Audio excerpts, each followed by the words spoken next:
Hello good morning students, I am अलंकार सिन्हा। रामपाल सिंह स्मृति महाविद्यालय में आपका स्वागत है। लास्ट वीडियो लेक्चर जो कि फोर्थ वीडियो लेक्चर था प्रिंसिपल ऑफ नेचुरल जस्टिस पर, ये फिफ्थ वीडियो लेक्चर है और इस फिफ्थ वीडियो लेक्चर में आप ये देखेंगे कि नेचुरल जस्टिस और statutory provision, natural justice and statutory provisions, natural justice और नेचुरल जस्टिस का विधियों में कहां-कहां ये धाराएं या नेचुरल जस्टिस के बारे में बात कही गई है, स्टैट्यूटरी ने क्या कहा है, यानी कि हमारे विधियों ने क्या कहा है, कानून में क्या कहा गया है। इस पर एक केस है, बहुत इंपॉर्टेंट केस है, A K. Kraipak versus Union of India. A K. Kraipak, KRAIPAK, A K. Kraipak versus Union of India 1969। इसमें जस्टिस हेगड़े महोदय थे। तो जस्टिस हेगड़े महोदय ने क्या कहा, the aim of rules of natural justice is to secure justice. Natural justice को सिक्योर करना ही इसका एम है। The aim of rules of natural justice, natural justice के रूल का एम यानी उद्देश्य क्या है, to secure justice, justice gain करना, और to put it negatively to prevent miscarriage of justice, और मिसकैरेज ऑफ जस्टिस को रोकना है, कहीं ऐसा ना हो कि अन्याय हो जाए किसी के साथ।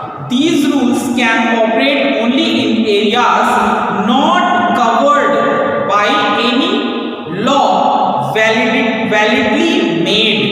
In other words, supplant the law of the land but supplement it.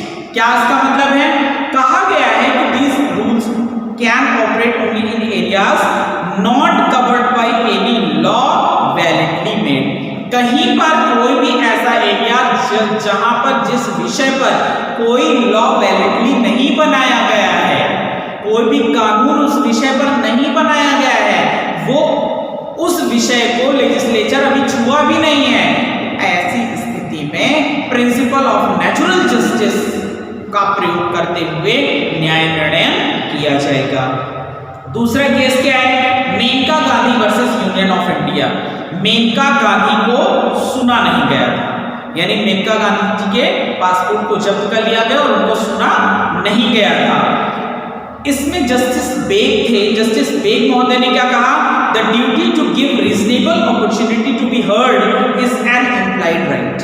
क्या कहा, the duty to give reasonable opportunity, यानी युक्त अवसर दिया जाना चाहिए जिससे कि अगले व्यक्ति को भी सुना जा सके, यानी अगले व्यक्ति को सुने जाने का युक्त अवसर भी मिलना चाहिए। The duty to give reasonable opportunity to be heard, सुने जाने का, इज एन इम्प्लाइड राइट। ये क्या है, एक इम्प्लाइड राइट है। इन्फोर्सिएबल अगेंस्ट whom, अगला क्वेश्चन आता है, इन्फोर्सिएबल अगेंस्ट whom, किसके खिलाफ ये इन्फोर्सिएबल है। तो it is binding on all courts, judicial bodies and quasi judicial authorities.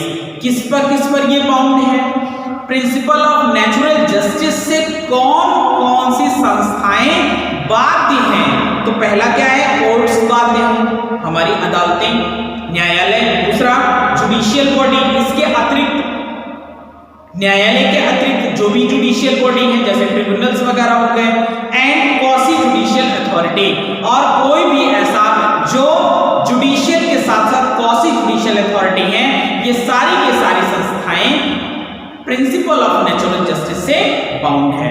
अगला क्वेश्चन आता है, are they applicable to administrative orders also. क्या ये एडमिनिस्ट्रेटिव ऑर्डर पे भी लागू होता है? क्या principal of natural justice administrative order पे भी लागू होता है? तो इसका आंसर यस।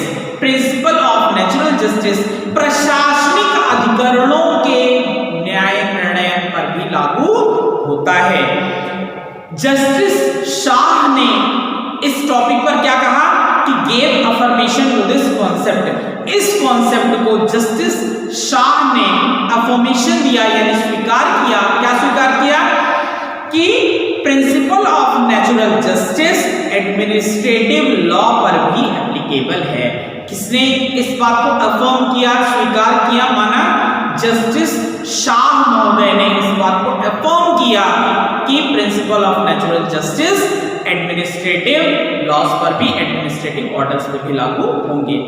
एक ही क्रैपक के केस में क्या था कि its purpose is to prevent the miscarriage of justice. अब इससे पहले भी बताया था कि एक ही क्रैपक के केस में क्या था कि जस्टिस के मिसकैरेज को रोकना इसका मूलभूत उद्देश्य है। मेनका गांधी के केस में PNG applies to all judicial and non-judicial acts। Maneka Gandhi के केस में कहा गया था कि principle of natural justice judicial और नॉन जुडिशियल दोनों ही कार्यवाही में लागू होगा। इस पर एक और केस है, Sahara India firm versus CIT 2008। Sahara India firm versus CIT 2008 Supreme Court ने कहा with the growth of administrative law the old distinction between judicial act and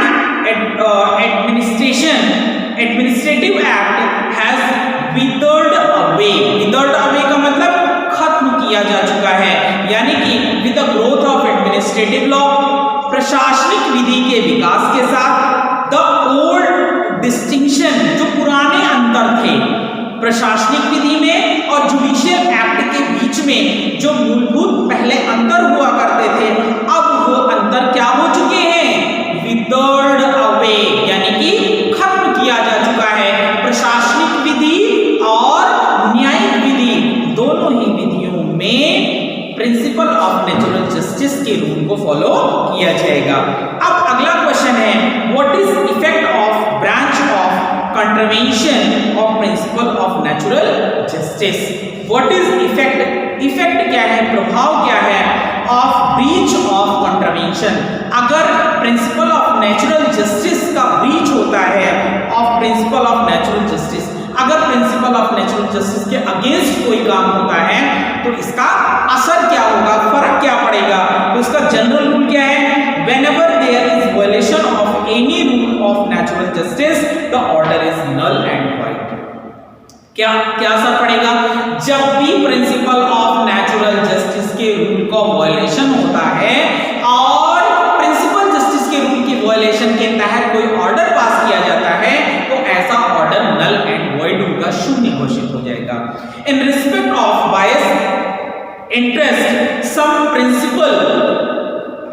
principal will apply same principle, यानी कि same principle will apply, same principle इस पर भी लागू होगा। किस पर? बायस इंटरेस्ट पर। बायस एंड इंटरेस्ट पर भी यही प्रिंसिपल अप्लाई होगा कि अगर कोई भी बायस होकर के निर्णय लिया जाता है तो जाहिर सी बात है प्रिंसिपल ऑफ नेचुरल जस्टिस का वायलेशन होता है और ऐसे ऑर्डर को नल एंड वॉइड यानी शून्य घोषित कर दिया जाएगा। इस पर PNG पर जस्टिस कृष्णा अय्यर ने क्या कहा था? जस्टिस कृष्णा अय्यर ने एक महत्वपूर्ण लाइन निर्देशित किया था। क्या कहा कि beyond doubt an order which infringes a fundamental freedom passed in the violation of audi alteram partem rule is a nullity. क्या कहा कि बियॉन्ड डाउट, संदेह से परे, an order which infringes the fundamental freedom, कोई भी ऑर्डर जो fundamental freedom को इन्फ्रिंज करता है, फंडामेंटल फ्रीडम का हनन करता है, passed in the violation of audi alteram partem, जो कि आर्डी अल्टरम पार्टम के सिद्धांत के वायलेशन में पास होता है, ऐसा कोई भी रूल क्या होगा? वो नल हो जाएगा, नल एंड वॉइड हो जाएगा। इस पर जो एग्जांपल आपने देखिए, जनरल सी बात है कि अगर मान लीजिए कि कोई एम्प्लॉय है और उसको बर्खास्त कर दिया गया है या सस्पेंड कर दिया गया है और उसको सुने बिना बर्खास्त कर दिया गया है, तो जाहिर सी बात है कि प्रिंसिपल ऑफ नेचुरल जस्टिस का वायलेशन हो रहा है। तो इस प्रकार से आज आपने प्रिंसिपल ऑफ नेचुरल जस्टिस पूरा का पूरा पढ़ लिया है। नेक्स्ट वीडियो लेक्चर में हम नेक्स्ट टॉपिक के साथ आएंगे। Thank you so much.